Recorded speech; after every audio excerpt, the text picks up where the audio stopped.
razón y crítica fina. Aquí hay para todos, escucha y opina. Las entrevistas ya no serán las mismas. Ajá.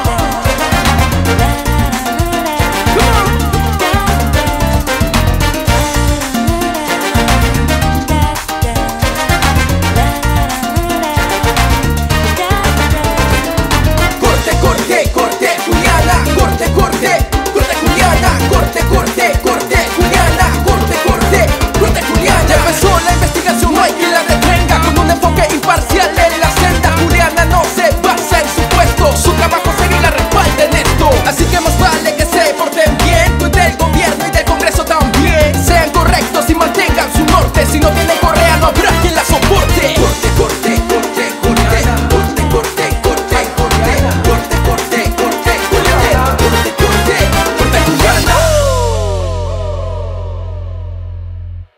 ¿Cómo están? Bienvenidos a Corte Juliana. Hoy es un gran día, de hecho, porque después de buscarlo muchísimo está por fin con nosotros aquí el congresista Alberto de Belaunde.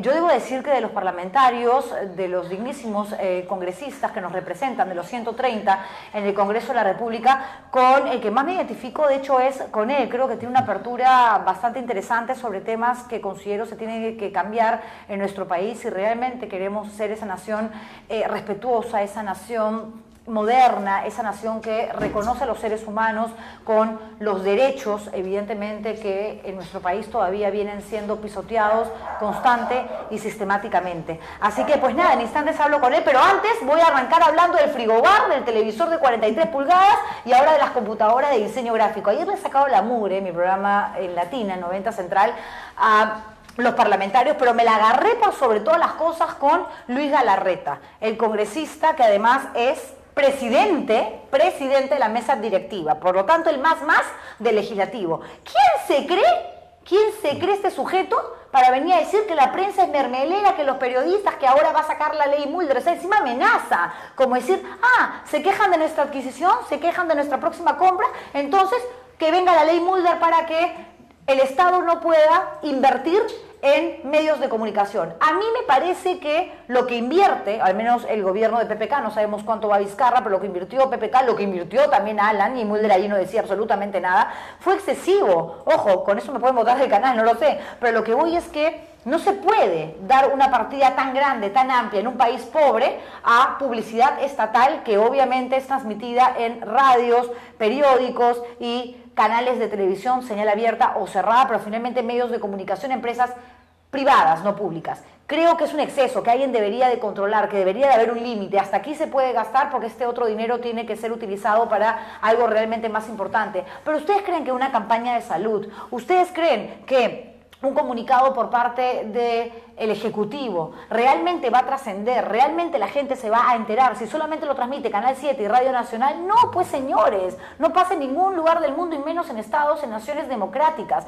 Entonces, si nos quieren castigar a los periodistas, busquen la manera de castigarnos de otra forma. Averigüen cuántos periodistas, porque somos muchos en el gremio, somos muchísimos, y varios de mis coleguitas están con Roche porque salen indignadísimos en televisión a opinar esto, el otro, a escribir sus columnas y después se dedican a asesorar a partidos políticos, a hacerle media training al presidente de turno, se dedican a hacer comerciales de tal o cual marca, van y toman cafecito con tal político, después se van con el otro, y lo que hacen, señores, a la larga es utilizar el periodismo como una vitrina para vender, ofrecer diferentes productos, como si fuese una bodega. De verdad, eso sucede. Y lo siento si varios de mis compañeros periodistas se sienten ofendidos, allá estará en la conciencia de cada uno de ustedes lo que puedan pensar al respecto, pero creo también que hay periodistas que son absolutamente honestos, incluso con los que no comparto ningún tipo de ideología política, incluso con los que he podido discutir. Por poner un ejemplo, el propio Aldo Mariátegui. Somos incompatibles políticamente,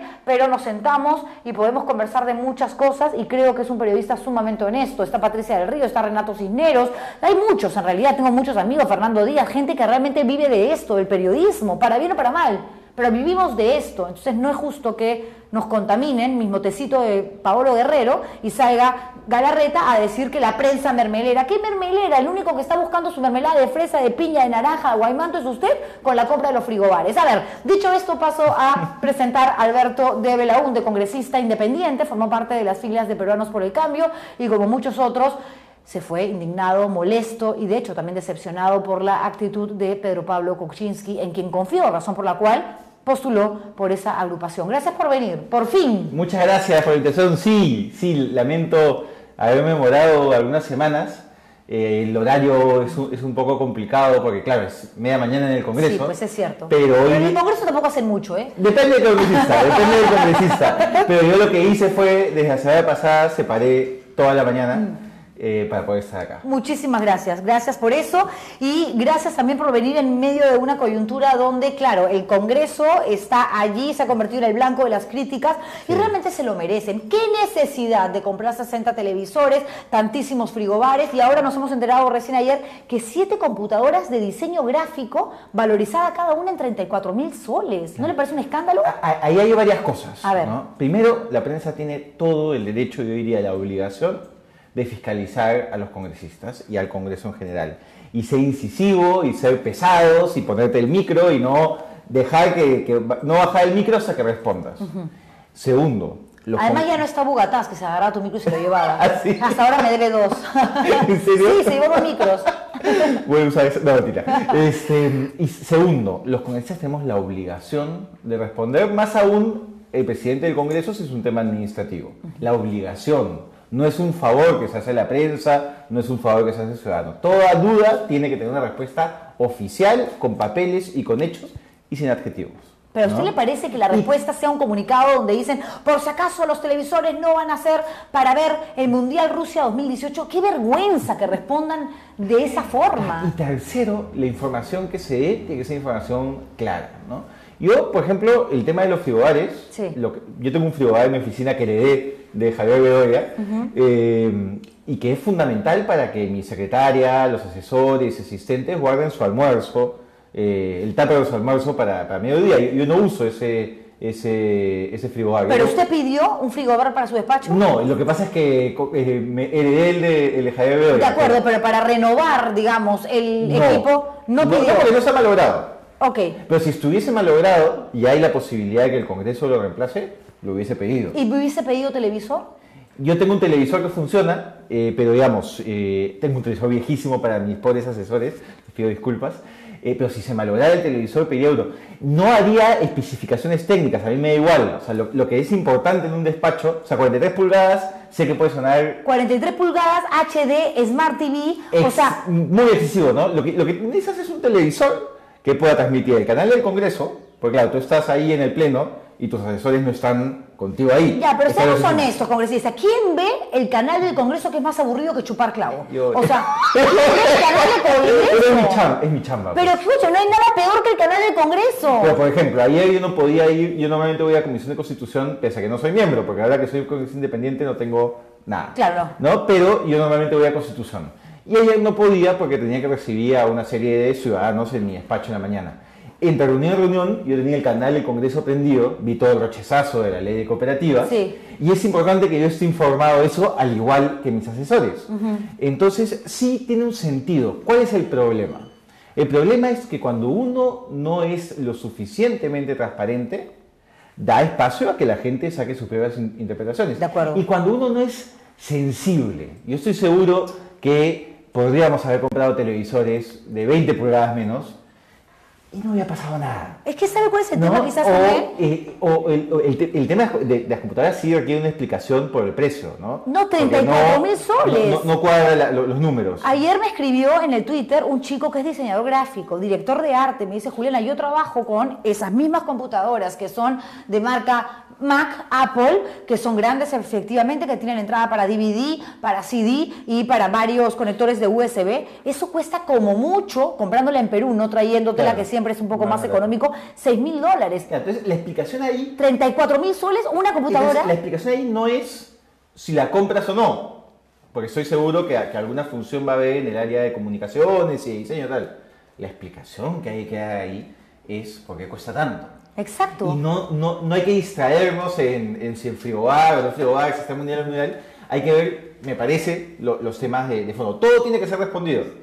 Televisores más pequeños puede ser una opción, más baratos, tal vez, pero lo que sí preocupa es que no haya toda la transparencia y que ustedes como periodistas no puedan entrar al portal del Congreso, encontrar un botón muy claro con datos abiertos, no solo transparencia, porque transparencia no es simplemente publicar pues el documento mal escaneado, Así ¿no? El es, PDF sí, claro. pesadísimo, ¿Qué es lo que hacen? sino poner todo de manera amigable para que cualquier ciudadano, ni siquiera un periodista, que ustedes tienen una especialización en esos temas, cualquier ciudadano pueda ver en qué se gasta, qué elementos son, para qué. Y nunca se explica para qué. Claro, ¿no? pero aquí el tema también creo que pasa por ser el Congreso. Si mañana nos enteramos que la Defensoría del Pueblo ha comprado, O el Banco Central de Banco Reserva, Central de Reserva claro, ha sí. comprado 50 computadoras que van a servir para acelerar ciertos procesos, para poder tener información que se requiere para la misma labor que realizan, nadie haría un escándalo. Pero el Congreso de la República, que no se preocupa Es por sintomático, la ¿no? gente que se muere de frío en el interior de nuestro sintomático. país, que no se preocupa por generar una ley que obligue quizás o que ponga contra la pared al Ministerio de Economía y Finanzas y pueda adquirir más adelante el Ministerio de Pero, Educación, perdón. televisores para que sea más dinámica, Pero más el didáctica tema de las la ley de clases. cooperativas, que las cooperativas de ahorro y crédito en el Perú no son fiscalizadas. Nadie las fiscaliza. Pero a ver, para que la gente entienda, o sea, es como si fuese un pequeño banco en el cual, si quiebran, como no están fiscalizadas ni aseguradas, se quedaron con tu plata. Acá, si quiebra un banco, que no van a quebrar porque todos están en una buena posición ahora, la SBS te devuelve un monto de lo Te lo cubre, ahorrado, pues, te respalda. Una cooperativa no. Pero no solo eso, sino que se convierten en tremendas lavadoras de dinero. Por ejemplo, ¿tú sabes cuántas cooperativas hay en el BRAEM? Más de 150, ¿no? Más del 25% Sí, de todas claro. las cooperativas de ahorro Claro. y crédito del Perú están en el BRAEM. Las ¿no? casualidades no existen. Vamos, ¿no? Entonces tenemos problemas de minería ilegal, tenemos problemas de narcotráfico, tenemos problemas de terrorismo, tenemos problemas de un montón de estas economías que obviamente necesitan hacer algo con el dinero que generan. Pero regresamos al tema de la transparencia, ¿no? Sí. La falta de transparencia en estas cooperativas donde además tú vas, pides 10.000 soles y te los dan. No es como un banco donde tienes que presentar cierta No, y documentación además que con una pueda... tasa, con una tasa de interés de... creo Ah, que- sí, claro. Y después va a terminar quizás como pasó bajísima, y en te dan- CLAE. y son cosas que tú dices, oye, ¿cómo se sostiene esto económicamente? Bueno, no lo sabemos, no sabemos cuántas cooperativas hay. No, es que no Porque hay un conteo, no hay una registro. fiscalización, claro. Entonces, ya hay un dictamen que se ha venido trabajando hace 2 años. Tanto, ha sido a paso de procesión, pero es un buen dictamen, que ha generado el consenso de todas las fuerzas políticas. Lo único que falta es que se pongan en el pleno. ¿De quién depende? De la mesa directiva y de los voceros. Pero Hasta el día de Galarreta hoy- está más preocupado en su frigobar, pues. Hasta el día de hoy, nada. Y no solo nada, sino que ahora se presenta otro proyecto de ley que lo que plantea es una reforma constitucional para crear una especie como de superintendencia paralela solo para cooperativas. Pero independientemente de que no se explica por qué necesitan una superintendencia paralela si ya hay una superintendencia, el tema es, si es reforma constitucional, imagínate, primera votación ahora, si se aprueba, ¿no? Con Claro. 2/3 de los congresistas. La otra ley necesita simplemente mayoría simple, no, 2/3 de los congresistas. Esperar a la siguiente legislatura para segunda votación y ahí recién reformar la Constitución. De ahí, ley orgánica de esta nueva superintendencia. De ahí, presupuesto. Estamos hablando que por lo menos va a tomar 5 años. Sí, pues. La otra ley, mañana. Es que el tema es ese, y eso es justamente lo que a la gente le molesta. Ayer muchas personas han quedado indignadas luego de la confesión de Kenji Fujimori en una entrevista con Ávila Huertas, efectivamente, en Canal N, donde dijo que ustedes, además de su sueldo, que es 17.000 soles aproximadamente, 15.000 netos. bueno, sí, pero 17.000 más los descuentos, Más los descuentos, pero sí. ¿reciben un bono de 2.500 soles más? Sí, que también también pagan impuestos. Ya, ¿y por qué esa plata? Es un monto que ya se recibía antes solo los congresistas de fuera de Lima para la semana de representación. Ya, pero si los viáticos están pagados, están cubiertos justamente por Y ser... no, la idea es que ahí salga el monto de si tienes que pagar... O sea, ¿no lo gasolina. reciben todos? No los recibían todos. Y a partir de septiembre del año pasado, porque los congresistas de Lima somos elegidos por Lima, pero bueno, además de que tienes que hacer chamba de representación en todo Lima, Ya. también eres congresista del país. Entonces te invitan, yo voy a estar de Arequipa, por ejemplo, en los próximos días, hago el anuncio para quienes quieran hacer una reunión Estoy yendo a Arequipa desde el jueves en la noche y me quedo hasta el ¿Y domingo. por eso también recibe los 2.500 soles? De ese dinero tú puedes utilizarlo para ese ¿Pero tipo por qué de no nos pagos. comunicaron eso? Ese es el tema. Porque a mí no me parece que reciban Ese 2.500 es soles el más, tema. porque ya 15.000 soles son 5.000 dólares, Ese es bastante el- bien ganan. Ese es el tema clave, ¿no? Entonces, ese tipo de cosas tienen que estar explicadas. Explicadas, y es más, yo creo que esto de empezar a crear como diferentes conceptos, que haya un concepto, que sea sueldo y que ellos congresistas saquen para todo. Lo que pasa Entonces, es que la que- ciudadanía sepa cuánto es el sueldo de un congresista y que sepan que pagan impuestos. Exacto, son tantos congresistas, 130, más asesores, más abogados, más asistentes, más televisor, más No, y HD, además, más frigobar, ¿sabes lo que más pasa? computadora Que y encima contratan a que terrucas. la falta de transparencia genera cosas que terminan dañando al Congreso. Por ejemplo, el otro día me subo a un taxi, ¿no? Y el taxista me dice, ¿cómo? ¿Y su seguridad? Y dije, no, es sábado, no Sí. voy a usar seguridad un sábado. Y me dijo, pero usted no va con 2 motos adelante del tráfico. No, esos son los ministros, no los congresistas. Ah, pero bueno, usted tiene después su sueldo de 50.000 soles, ¿por qué no tiene un auto? Y yo, que no ganamos 50.000 soles, ganamos 15.000 neto. Y empezó a contar todo lo que creía que los congresistas teníamos, escolaridad, un montón de cosas, que no tenemos. Pero claro, ¿quién es el responsable de que la gente crea que tenemos todas esas cosas que no tenemos? El Congreso. Mientras menos transparente eres, más espacio para el rumor y la falta de confianza hay. ¿Y qué tanto? Y es Sí. fundamental de todo el Estado. La institución que tiene que generar confianza es el Congreso, porque somos el espacio de representación. ¿Cómo te voy a representar si tú no confías en mí? No, pero es que además, ¿cómo confiar si uno de pronto descubre que los que más tribuna tienen son aquellos que se vuelven conocidos por tener a una condenada por terrorismo trabajando allí y después diciendo que no pasa absolutamente nada, que ella no sabía y que ella no trabaja en su despacho? Devuélveme los 134.000 soles, devuelve al Además, Congreso hay un tema, esa plata hay un que tema adicional, ganó. que es que tú llenas una declaración jurada Que es una hoja de vida. en la cual señalas, por ejemplo, que no tienes deuda con el Estado. Y sí tenía deuda con el Estado por el pago de la declaración supuesto. civil.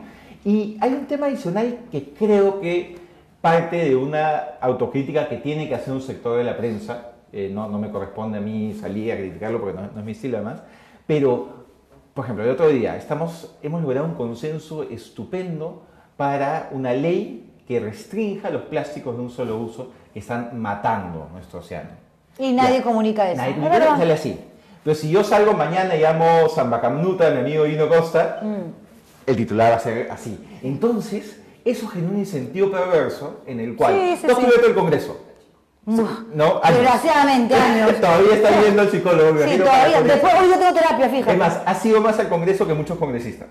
Pero claro, pero es dormida en el Congreso.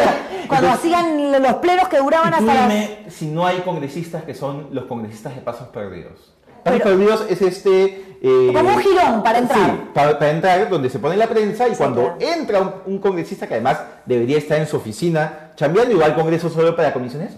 Bueno, hay congresistas que están ahí todo el día Para que los entrevisten. dando vueltas. Y puedes preguntarle desde la mamá de Paolo Guerrero Sí. hasta el último capítulo No, de... lo peor es que a veces están parados en una esquinita y claro, no es fácil reconocerlos porque no son muy invitados a diferentes espacios, no hablan tan bien, algunos vienen de provincia y la gente no los reconoce fácilmente y ven a los 2 o 3 asesores dando vueltas y te buscan. Él es mi congresista, quiere hablar de tal cosa, ya, pero es que yo he venido a hacer otra nota. Pero él, y el otro te mira, te voltea, lo ves, te da pena porque es como que Y no te da pena. y declaran No, cualquier cosa. Pero es que también es- Entonces, claro, creas el incentivo de que existan ese tipo de congresistas porque son los que además salen para elegir. ¿Cómo hace usted ¿No? para sobrevivir? Tomando en cuenta de que es bastante más pensante que la Gracias, mayoría de gracias. parlamentarios, tomando en cuenta que es independiente, por lo tanto no tiene representación ni siquiera en las comisiones, y tomando en cuenta además que es una persona homosexual abierta, Sí. ¿no? Y la cantidad de machistas, misóginos, homofóbicos que hay, Yo por te- ejemplo, yo- Donaire. No, yo te ¿cómo hace? invito a ver los comentarios de esa entrevista. Vas a ver que van a haber comentarios muy bacanes, pero también va a haber gente desesperada de por qué estás entrevistando a ese maricón, ¿no? ¿Le duele cuando dicen eso? No, yo creo que ya uno cuando está mucho tiempo en redes sociales se acostumbra a estas cosas y no es algo que pase en la vida cotidiana. La gente cuando voy a comprar a Plaza Vea o cuando estoy caminando es muy amable y muy cariñosa. Me imagino que también hay la gente que lo piensa y me mira de lejos, pero no te das cuenta. ¿No lo pensó mucho antes de decir, lo digo sin ningún problema, Pero tomando en cuenta que es un político? Es que ¿sabes lo que pasa? Yo creo que la visibilidad es fundamental. O sea, que cuando un chico vaya a contarle a sus papás, papá, soy gay, los papás tengan un referente de qué está hablando su hijo, ¿no? Porque fácil no conocen o creen no conocer a nadie gay, entonces inmediatamente buscan referentes. Si los únicos referentes son esta imagen caricaturizada que nos ven en algunos medios de comunicación, los papás no van a reaccionar bien. Porque claro, todo papá quiere pues que su hijo sea feliz, que la pase bien. Pero si el papá tiene en la cabeza el médico que conoce, que es un pata respetable, el congresista que mal que bien hace su trabajo, Ricardo Morán, Bruno Ascenso, dice, ok, esto no quiere decir que mi hijo no va a ser feliz, De acuerdo. esto simplemente quiere decir que mi hijo tiene una orientación sexual distinta a la que yo pensé. Entonces la visibilidad es clave para los papás, pero también para los chicos. Porque muchos chicos se hacen la pregunta de, ¿algún día podré ser feliz? Claro, y mientras Es una tanto pregunta muy dura. O sea, viven condenados a una verdad que solamente ellos y un grupo muy cercano sabe, Y de sin repente poder... prende la televisión y es, oye, sí, si algún día, por ejemplo, quiero ser político, sí se puede. De acuerdo. Si quiero ser actor o productor de teatro, se puede. Ok, por lo tanto, ¿no? en su entorno cercano obviamente está todo Claro. bien, no hay mayor pero, problema. Pero la pregunta Pero que el me está Congreso, inicialmente, ¿cómo hace? ¿cómo no me ¿Don vuelvo Aire le da loco? la mano? Sí, además, Donaire en persona no tiene ningún problema. No, tiene El varias problema- caras, ¿ah? El problema es cuando me pone un micrófono. Sí, pero además Pero- ha salido a decir que la trabajadora del LUM, además, es lesbiana y que por eso la mataron. imaginas? ¿Qué tiene que ver? O sea, ¿Te si sea imaginas? lesbiana o no sea lesbiana. Y además lo dijo en el día de lucha contra la homofobia. Así es, el mismo O sea, día. Fue el peor día posible. ¿Pero le da la mano? Sí, Sí, todos. todos. ¿Hay alguno que se rehúsa a conversar con usted? No. Rosas. Igual No, conversamos. no, a Te Rosas no juro, le creo que le dé la mano. Te no. juro. De verdad, no se ha enterado entonces que usted es gay. Porque No, las cosas que tiene dice son abominables. Lo tiene muy claro. Pero yo creo que algo importante en el Congreso, yo creo que el principal peligro que tiene un político es caer en el cinismo. ¿Por qué? Porque el cinismo puede empezar como una herramienta de protección ante las miles de situaciones de frustración. El cinismo se vuelve un escudo. De acuerdo. Pero si no te cuidas, el cinismo se vuelve quien eres. Y ya todo se relativiza. Así es. Entonces, por ejemplo, yo lo que trato es de siempre mantener objetivos fijos por los que lucho. Uno de ellos es la Comisión Investigadora de Abusos Sexuales, que voy a presidir. Sí, ahorita, por el tema Sodalicio. Sodalicio y otros Y casos, otros casos. y la respuesta institucional. De eso quiero hablar. Lo he peleado desde febrero del año pasado y no he dejado de pelearlo y se consiguió. Entonces, son esas cosas, esas luchas que al final, que son cuesta arriba, porque Sí, todas son cuesta claro. arriba, pero que al final se logran, que hacen que te permitan seguir luchando. Ha servido mucho lo que ha pasado, ¿no? Este precedente, ese antecedente de Chile, porque el Papa Francisco se puso las pilas y dijo, a ver, ok, salgo de Chile donde no tuvo la acogida ni la recepción que tuvo en nuestro país y de pronto la gente empezó a decir, ¿cómo es posible que esté Barros ahí, que era el cómplice de Caradima, este sacerdote desgraciado que abusó de tantos chicos durante El tanto Figari tiempo? chileno. El Figari chileno, exactamente. El caso Caradima, que en el país vecino del sur es muy conocido y ha indignado a tanta gente. Se reunió en el Vaticano con 3 de las víctimas Sí. de Caradima y tomó una decisión al punto que 34 obispos chilenos se vieron obligados a pedir perdón y salir. ¿Por qué en nuestro país no pasa lo mismo? Estamos viendo a López de Romaña, estamos viendo a Escardó, a tantos Así muchachos maravillosos, talentosos, que han perdido hasta trabajo por meterse con la Iglesia Católica oleada y sacramentada y sagrada. Y ahí también, ese es un problema central, siempre hay este falso espíritu de cuerpo, ¿no? O claro, que tú conoces a alguien, te cae simpaticísimo, esa persona puede ser súper valiosa para ti, pero es un abusador de menores. Así es. Entonces, que tu experiencia personal no te lo diga, no significa que tengas que salir a defenderlo ciegamente y revictimizar a las víctimas. Y hay otro gran problema, y yo estoy muy emocionado y muy ilusionado con lo que esta comisión puede hacer, que es que cuando en la esfera pública discutimos el tema del abuso, solo discutimos aumento de penas, solo discutimos el tema de castración química, que si quieres después hablamos, solo hablamos de la reacción del Estado cuando ya se produjo la tragedia. ¿Qué pasa con la prevención? La prevención, exactamente. ¿Qué pasa con la denuncia rápida? ¿Qué pasa con todos esos elementos que podemos hacer para que nuestros chicos no corran peligro? Ok, congresista, Yo pero ¿cómo? le preguntamos a cualquier Sí. padre de familia, porque me decían, es que tú eres un insensible, ¿por qué no hablas con el padre de una persona violada? Y yo, por supuesto que he hablado Así es. con muchos en este trabajo, pero yo estoy seguro que a cualquier padre de familia que nos está viendo prefiere saber que el Estado está haciendo todo lo posible para que su hijo nunca sea violado, a que el Estado esté solo centrado en cómo castigar al violador. Ok, pero ¿cómo hacer para poder alcanzar ciertas metas de este grupo de trabajo, esta comisión que está a punto de presidir, si todavía hay tanta, no reserva, sino recelo a tocar algunos temas? O sea, la gente se indigna por la nueva historia que se presenta de una niña violada por su propio papá, de una criatura de 9 años que resulta embarazada también al interior de su entorno familiar, pero no quieren que en el colegio se les hable de igualdad de género, no quieren que a los adolescentes se les enseñe lo que es un preservativo. Entonces hay una doble moral que no permite ir más allá. Y yo creo que es algo que, digamos, inspira mucho mi trabajo en el Congreso, ¿no? El tema del cannabis medicinal tenía muchísimos prejuicios. La agenda LGTB tiene muchísimos prejuicios. Temas de salud mental, hasta el día de hoy, tiene todos los prejuicios imaginables. Y acá también hay muchos prejuicios. Entre ellos, el que no puedes hablar de un chico de esto porque va a crecer con miedo. Como si no es preferible tener un chico que tal vez tenga estos miedos, pero que esté preparado para... Porque el gran problema que tenemos en el país es que los abusadores sí se preparan. Y los abusadores tienen una metodología de abuso. Nada de esto es gratuito.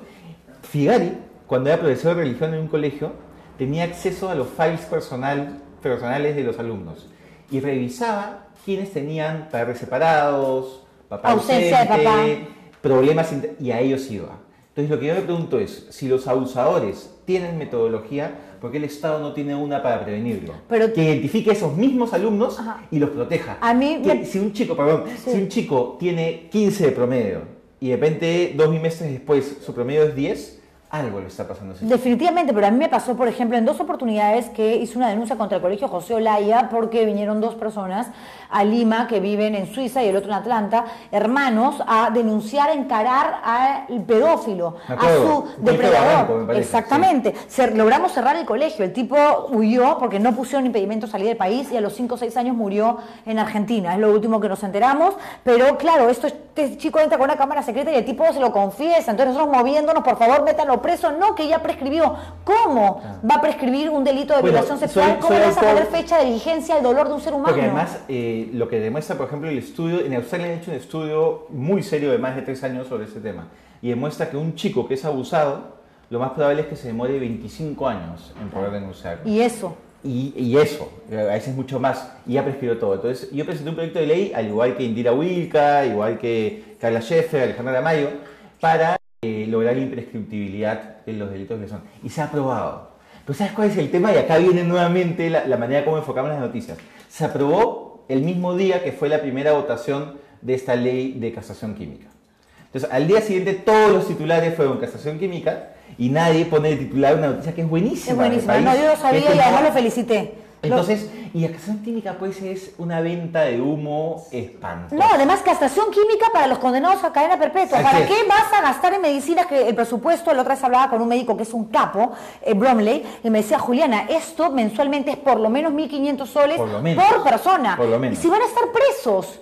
O sea, no hay lógica. Lo que pasa es que se quieren colgar de Chile, de Colombia y decir nosotros también nos preocupamos por el tema de la violación sexual. Lo que son titulares. Así es, lo que quieren son titulares. Y dar la impresión de que se está trabajando en algo. Y no hay que eso, pues hay que trabajar para Por eso quiero regresar al tema de este grupo de trabajo que va a presidir. Sí. Porque evidentemente se va a enfrentar a aquello que es muy difícil de combatir, que es la mala idea arraigada desde el punto de vista cultural, pero sobre todo religioso. Sí. Y como le ponía el ejemplo del Colegio José Olaya, me pasó una vez que me tocó denunciar a un asesor, que es profesor, pero también le dicen asesores o tutores, perdón, a algunos profesores del colegio, que es el Opus Dei, Alpamayo, que la pareja lo denunciaba de haber agredido sexualmente a su hijastra. Teníamos hasta documentación de cámara Gesell, o sea, estábamos todos. Y cuando yo me voy al colegio, porque no me querían dar entrevista, pararme en la puerta, las mamás me decían, no nos hagas esto. Pero es un caso de una violación, la niña tiene 11 años, no nos hagas esto. Pero, señora, ese señor es el profesor de su hijo. Claro. No importa, esto no puede ser un escándalo, es el Alpamayo, es el Opus Dei. Cipriani llamó desesperado al canal donde yo trabajaba, tratando de que el reportaje no saliera. Obviamente yo puse la condición, mi reportaje no sale, yo hago un escándalo. Salió el reportaje, pero ¿cómo luchar? ¿Cómo luchar con eso? Estas batallas no solo son batallas legales, son batallas culturales, ¿no? Y la primera lucha que tenemos que hacer es hablar de esos temas. Y entender, primero, si es que alguna víctima nos está escuchando, que la víctima nunca es la responsable de lo que le pasa. Y esto que parece una verdad evidente, muchas víctimas lo han interiorizado como no, como yo hice algo para que me pasara esto, y eso no es verdad. Segundo, que no están solos, y que el hablar va a lograr que muchas otras víctimas se animen a hablar. La palabra y cura, que no ¿no? siga pasando. De acuerdo. Y exactamente, una persona empieza a curar esas heridas en el momento en que empieza a hablar de esos temas. El trabajo de la comisión va a ser un trabajo que va a tener por lo menos 3 sectores identificados. El tema de cómo se están tratando esos temas en la escuela pública, qué están haciendo las UGELes. Tenemos ahí denuncias que tenemos que investigar todavía, pero que nos dejan con muchas dudas. En segundo lugar, qué está haciendo la escuela privada, que tiene otras reglas. Sí, claro. ¿Qué está haciendo las congregaciones religiosas? En estos 3 elementos, ¿no? La prevención, la denuncia y el castigo. Y yo confío, el tiempo es corto, son 180 días para un trabajo que en Australia Sí, tomó claro. 3 años. Pero creo que se puede avanzar y se puede hacer una primera radiografía que permita cambiar la discusión y que permita que mucha gente empiece a hablar. ¿No llega un momento en que se hartan, que dice, tengo tantas ideas, tantas ganas de modificar, cambiar las cosas en el Congreso, pero es imposible o muy difícil, tomando en cuenta de que además de mi postura, que es bastante diferente a la del resto, claro, soy independiente, Claro. o sea, no tengo una bancada, no es que me reúno con mis amigos y digo, acá tengo 10 votos, 18 votos, 30 votos asegurados, no, Claro. es una isla. Pero bueno, y trabajo con Gino y con Vicente, y yo creo que cuando tú tienes una idea potente, a veces pesa más no la fuerza de los votos, sino la fuerza de las ideas. Y creo también, digamos, podría no estar en el Congreso, pero sé que estaría igual de frustrado, con las mismas ideas, pero sin la posibilidad de pelear por ellas ahí. No se arrepiente de haber postulado al Congreso. Para nada. No. Yo creo- ¿Volvería a postular? Sí. Sí. Sin duda. Ah, Yo usted creo... sí le castigo, ¿ah? ¿Ah? Pero Yo creo que nunca pensé que podía tener el privilegio de servicio público y sentirme tan bien al hacerlo. sin embargo apuesta por la bicameralidad, Sí, yo creo... que sería un gasto mucho más fuerte para el Congreso, No necesariamente. Tú sabes que si se analiza el presupuesto del Congreso del año 90 Sí. con el presupuesto del Congreso actual, el Congreso actual es más caro. Y el año 90 teníamos 180 diputados y 60 senadores. Ahora somos 130. Hay que gastar bien. Hay que gastar bien. Pero es un tema que se ha tocado mucho, se ha manoseado incluso y no se ha llegado a buen puerto, ¿no? Porque lo que pasa es que un Congreso bicameral evita que haya una Cámara abusiva, Y evita las leyes sorpresa. exige otro nivel de congresistas también, ¿eh? Porque además lo que estamos planteando es que la Cámara Alta sea elegida sin voto preferencial y en distrito único, con la idea de que los partidos manden a su mejor gente. Tal vez ese profesional capísimo que no salió elegido porque es pésimo hablando con un micrófono, pero que sería un estupendo senador. Pero antes de eso, ¿no cree usted que existe la necesidad urgente, y se lo digo porque no lo tocan, Sí. de ponerle realmente atención, prestarle atención a la reforma electoral? Sin O sea, duda ¿cómo alguna. es posible que Alan García, Susana Villarán, Keiko Fujimori, Ollanta Heredia, todos estén siendo investigados bajo la figura de lavado de activos cuando eso no es lo que se les imputa, Claro. sino el financiamiento ilícito? Así La es. pregunta es, ¿cómo es posible que en el Perú el financiamiento ilícito no sea un delito? ¿Por qué no es un delito? Y por el mismo motivo de que las cooperativas no están siendo fiscalizadas. ¿Pero por qué no hacen nada? ¿Por qué no presentan un proyecto de no ley? están presentados. ¿Y qué pasa? No están poniéndose en debate. Y prefieren, porque cada vez que se habla de reforma electoral, termina siendo un evidente conflicto de interés. Porque se juntan y es como, claro, como las reglas nos afectan, no pongamos las reglas incómodas. Y por el contrario, favorecen las reglas que limitan la competencia. O sea, es como que tú sientes mañana a los 5 más grandes panaderos del país a que pongan las reglas para que alguien pueda entrar a ser panadero. Van a poner pues cosas irracionales porque Para no que no les quieren... haga competencia. Bueno, 4% de firmas para inscribir un partido es casi imposible. Ya vimos que Luna, que es el único que lo ha conseguido hasta ahora, Sí. lo hizo con favorcitos, ¿no? Quieren ponerlo de años de militancia para dejar candidatos fuera. Esas no son las reformas electorales que necesitamos dinero limpio, con las sanciones que claramente ha señalado. Segundo, primarias de verdad. Argentina tiene algo que se llama las PASO, que son primarias abiertas, simultáneas y obligatorias. La OMPE las organiza, no es que el tío que es el... No, la OMPE organiza el mismo día para todos los partidos primarias obligatorias. Y si no sacas un porcentaje mínimo de esas primarias, de votos de gente, no participas en las elecciones. Esa es la valla. Entonces, para juntar firmas y inscribir partidos, bajísimo. Pero la gran valla es que la gente vote por ti en las primarias. Y no son primarias donde solo votan los 10 viejitos del partido que votan por el sobrino. Porque Votan si se trata de todos los firmas, ciudadanos. los que pertenecen a partidos políticos tradicionales de toda la vida, automáticamente van a ser reelegidos una y otra Y lo que vez. necesitamos es una regeneración de la política y no va a pasar con las mismas ideas y no va a pasar con la misma manera de hacer política. Tenemos que cambiarlo radicalmente. Hablar de políticos, ¿cómo van las cosas con Martín Vizcarra? ¿Está contento? Usted todo el mundo le revienta cohetes, está en una luna de miel alucinante, ¿no? Martín Pero- Vizcarra es el amigo de todos. Cuando fue el voto de confianza al gabinete de Villanueva, yo empecé mi intervención saludando al gabinete y saludando a las bancadas oficialistas, ¿no? Porque hay varias. Ahora ¿no? tú más exacto, ¿sí? Alianza para el Progreso, Fuerza Popular. Yo imagino, si el 10% de este apoyo lo hubiese tenido PPK, que tuvo miles de errores, pero si hubiera tenido PPK el primer año, yo te aseguro que la situación de economía y la situación en general del país sería otra. ¿Mejor que con Martín Vizcarra? No, digo, si es que hubiese tenido el 10% De acuerdo, o sea, de... si PPK se hubiese quedado en el gobierno No, sin sí, cometer los errores... El primer año, si la oposición no hubiese hecho una oposición tan dura, tan irracional, tan de atacar por atacar, yo creo que el país, no el gobierno yo creo que probablemente también hubiera naufragado, pero el país estaría mejor. ¿Se arrepiente de haber postulado con PPK? ¿Confiando en PPK? Es una situación contradictoria internamente, ¿no? Porque por un lado, por supuesto que me siento mal, me siento frustrado porque no fue el proyecto de centro liberal que yo esperaba que fuese y la posibilidad de construir algo nuevo y tal. Pero por otro lado es la oportunidad que tuve de llegar al Congreso y de cumplir un sueño de servicio público que la verdad me tiene muy contento. Entonces hay esas dos cosas, ¿no? Una situación contradictoria. De PPK se podía esperar cualquier cosa. La gente le daba con palo, algunos palos bien merecidos, otros no tanto, pero con respecto a su lentitud, al letargo con el que trabajaba. Pero nadie imaginó que fuese capaz de caer tan bajo. Yo no esperaba, y además una cosa, a mí me dijeron que no indultaran a Fujimori y que no se estaban negociando los votos del kirchnerismo para conseguir... Y yo les creí, porque como congresista oficialista tienes que creerle a tu gobierno. Y cuando nos anunciaron, porque no es que nos consultaban, cuando nos anunciaron el indulto el mismo 24, una hora antes, yo le pregunté al presidente directamente, y a partir de ahora, ¿cómo vamos a mirar a los ojos a alguien como Indira Ulca, cuyo padre fue asesinado por el Grupo Colina, a quienes les dijimos que no iban a indultar a Fujimori, y les hemos mentido? O sea, ¿cómo puedo mirar a los ojos y cómo puedo establecer una relación de confianza y cómo puedo yo seguir confiando en el gobierno si es que nos han mentido a todos? Pero hablando de indulto, la otra vez hizo usted un comentario sobre Abimael Guzmán que generó muchísima... Terrible.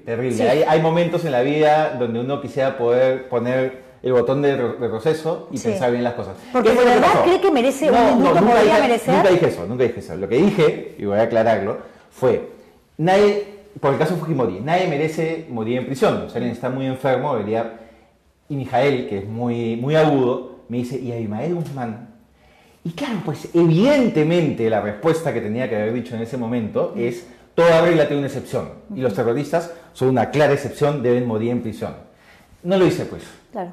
No lo pero hice, acepta, y dije lo siguiente, si está muy grave, convaleciente y con todas las... Y fue una respuesta que obviamente no, al día siguiente el titular no iba a ser todo mi párrafo de respuesta. Obvio. Mi titular iba a ser Yo otro, tampoco ¿no? pondría eso en el titular. No, obviamente que Sí. no. Hay que estar, Pero bueno, lo reconoce. pero- Primera vez que un político a mí me reconoce alguna fregada. metí alguna la metida de pata, pata. metí la pata hasta acá. Bueno, pero lo no reconozco. solo, pero sí hay algo que a mí me tiene muy tranquilo, que es que mi votación en el Congreso, el récord es absolutamente impecable. Ok, pero le queda claro, en todo caso nos puede confirmar que Abimael Guzmán no merece un indulto, que se tiene que Debe podrir en... morirse en la cárcel, Ok. junto con, no solo él, sino todos los terroristas que tienen cadena perpetua.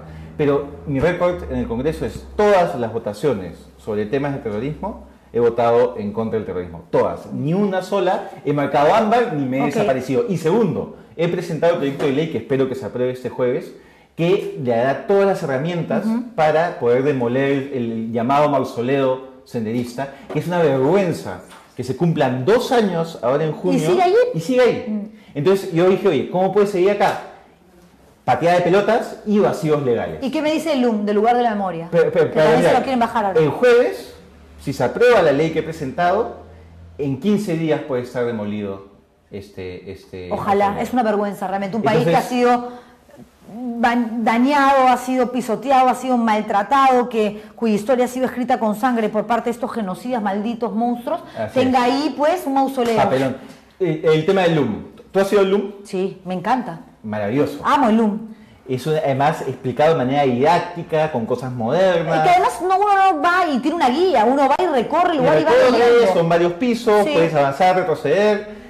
Hay la explicación, porque mucha gente dice los terroristas genocidas. El genocidio es un término jurídico, que no se aplica como que no basta con que mate gente para que seas un genocida.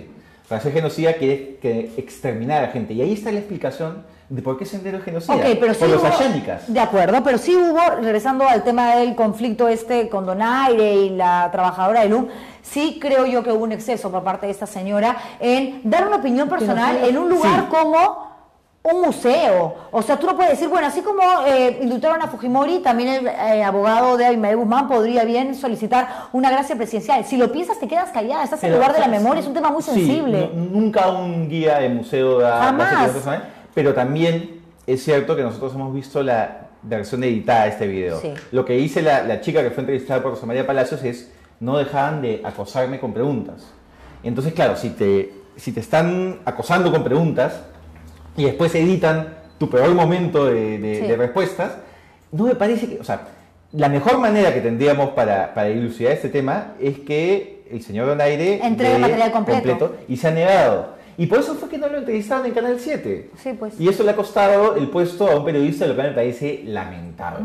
Lamentable, no deberían ser ese Sí, tipo de no, presiones no. políticas. Pero y eso pasa. a la gente que nos está viendo, yo estuve el domingo nuevamente en el Lumen, Así de varias gente. veces, repleto. Sí. Pues tremenda publicidad Y que le hace recomiendo a la Donaire. gente que no le crea a los políticos.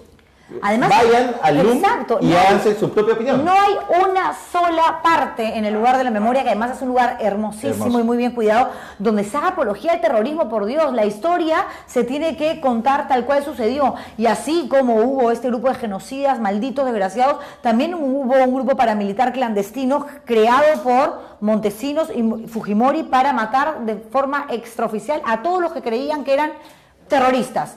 Algunos eran, otros no, pero no importa. Entremos a Barrios Altos, a pesar de que hay aquí un niño de 14 años, vamos a la Cantuta y hagamos lo mismo en Pativilca. Entonces, ¿de qué estamos hablando? Pero el lugar de la memoria es una maravilla realmente. Y hay una cosa que recomiendo mucho a la gente que está en el segundo piso y tal vez se les pueda pasar. En el segundo piso está la carta que escribe Valer, el héroe de Chavín de Huántar, a su familia en caso falleciese en la operación. Es una carta llena de patriotismo y que realmente emociona. Entonces, en el lugar de memoria cada uno tiene su lugar, cada uno tiene su espacio y su reconocimiento. Y si queremos saber lo que pasó, que no se repita, y queremos también inspirarnos de casos como el caso Valer, vayamos y aprovechemos. De acuerdo. ¿Qué va a pasar con Keiji Fujimori? Bueno, tenemos que Hoy ver día esta se semana, ve, efectivamente. primero en comisión permanente y en el pleno. El problema, yo no sé si lo están haciendo a propósito o no, es que están llevando el proceso hasta las patas. No están respetando las garantías mínimas del debido procedimiento. Así que Kenji presenta un amparo el día de hoy y se puede judiciar rápido, cosa que no suele ser, pero si lo es, el juez le da la razón. No están respetando el derecho de defensa, lo están acusando por algo, se defiende, lo acusan por otra infracción. Esa no es una manera seria de llevarlo. Yo espero que no sea que lo que están tratando es de salvar toda la situación haciendo todo con las Pero patas, sí le ¿no? queda claro que era el socio político de PPK. Sí, claro. ¿No? Y que PPK Estaban sacrificó- coludidos. Y PPK sacrificó a los que creíamos en él y a los que siempre dimos la cara y nunca pedimos nada para aliarse ¿Por con qué? ellos, ¿no? ¿Por qué alguien a su edad, a los 79, ya 80 años, que sabe que lo último que va a hacer en su historia profesional es, con lo que sueñan muchos, convertirse en presidente de la República, cerrar un capítulo de una manera tan nefasta, tan triste? A mí me da mucha pena, él imagino que algún día lo contará, porque además la narrativa era muy, muy inspiradora, ¿no? Empiezas muy joven en el Banco Central, eres ministro y vas como avanzando y llegas al final de tu vida como presidente. ¿Qué pasó? ¿Qué lo transformó? ¿Qué lo llevó a la desesperación de indultar a Fujimori a cambio de los votos que necesitaba y tramitando con el hermano ya no querido por la lideresa del grupo opositor que le hacía la guerra? ¿Tan bajo se puede caer en política? Yo todavía siento que los hechos están muy cercanos como para poder analizarlos con la objetividad y ¿No neutralidad se ha vuelto a reunir con él? ¿No lo ha llamado? Nunca me llamaron. Y si lo llama mañana y le dice, aló, Alberto, venga a mi casa, quiero hablar con usted. Conversar sí podría conversar, sí. Pero para recibir una explicación. Yo nunca recibí una explicación de todo lo que pasó. Yo he ido reconstruyendo el proceso en base a terceras fuentes, en base a cosas que dicen los periódicos, para tratar de calzar fechas, ¿no? Ok. Pero sí me gustaría recibir una explicación. ¿Cree que es un corrupto por lo de Westfield Capital, First Capital, el dinero que entró, que dijo que no, que nunca había tenido ningún vínculo con Odebrecht? Luego nos enteramos que había mentido, es imposible que no lo supiera, cuando era el único dueño, además, y por lo menos la contabilidad una vez al año la tenía que revisar. ¿Es un corrupto para usted? Mira, me es muy difícil, sobre todo por haber estado donde estuve, salir ahora a abanderar el tema. Siento además que siempre he desconfiado mucho de los que un día son oficialistas y cuando renuncian se vuelven en una posición que te hace pensar, oye, son la misma persona. Lo que sí creo es que hay muchas cosas que no están claras, que no se ha dicho la verdad en el proceso, y que espero que ahora en el Poder Judicial sí conozcamos toda la verdad. Y tenemos que ir terminando, pero ¿qué cree que vaya a pasar con Keiko y Kenji? Hay quienes dicen que esto es una pantomima, un circo, que en realidad está manejando todo Alberto Fujimori, haciendo que los hermanos se presenten como Abel y Caín, pero que luego, ya cuando estemos cerca del 2021... Yo creo que ya hubo una primera negociación, ¿no? Recordemos que lo que se está no dijo nada en la Fiscalía. Y lo que se está buscando en el Congreso es el desafuero, no la inhabilitación política. Así es. Y justo esto coincide con el periodo de tiempo en el cual Kenji pide ser colaborador eficaz, llega a la Fiscalía y se olvidó para qué había ido.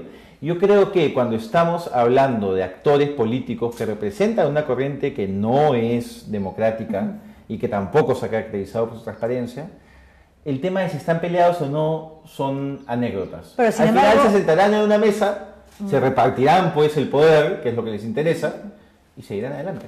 Sí, pues, pero hay algo que es cierto también. El fujimorismo es grande en el Perú, pero el antifujimorismo es más fuerte, y eso ha quedado demostrado en las dos últimas elecciones. Había la oportunidad histórica del fujimorismo en este Congreso de demostrar que ellos habían cambiado y que ya no abusaban cuando tenían poder.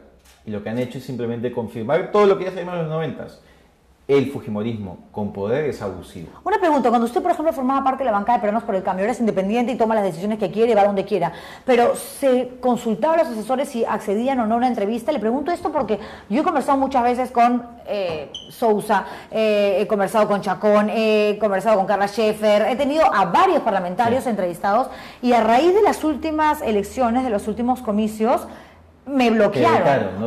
Pero el veto fue tan escandaloso, que era tan obvio, que la gente me decía, ¿cómo es posible que le hagan esto a un periodista? O sea, sí, pues yo me declaré abiertamente antifujimorista, porque creo que por una cuestión de dignidad no podría ser fujimorista. Claro. Pero yo no soy de ningún partido, no tengo ninguna camiseta, no soy militante, ni uso los aretes del Frente Amplio, ni nada por el estilo. Pero tengo memoria, ¿no? Y el fujimorismo fue gobierno. Si me dicen eres antiaprista, también soy antiaprista. Si me dicen eres antitoledista, también soy antitoledista. Me preguntaron por el fujimorismo y respondí eso. En la nunca más. Y me dicen personas que sí han ido a mi programa y que incluso hasta me tienen cariño, me las cruzo en el canal. Oye, ¿por qué no vas?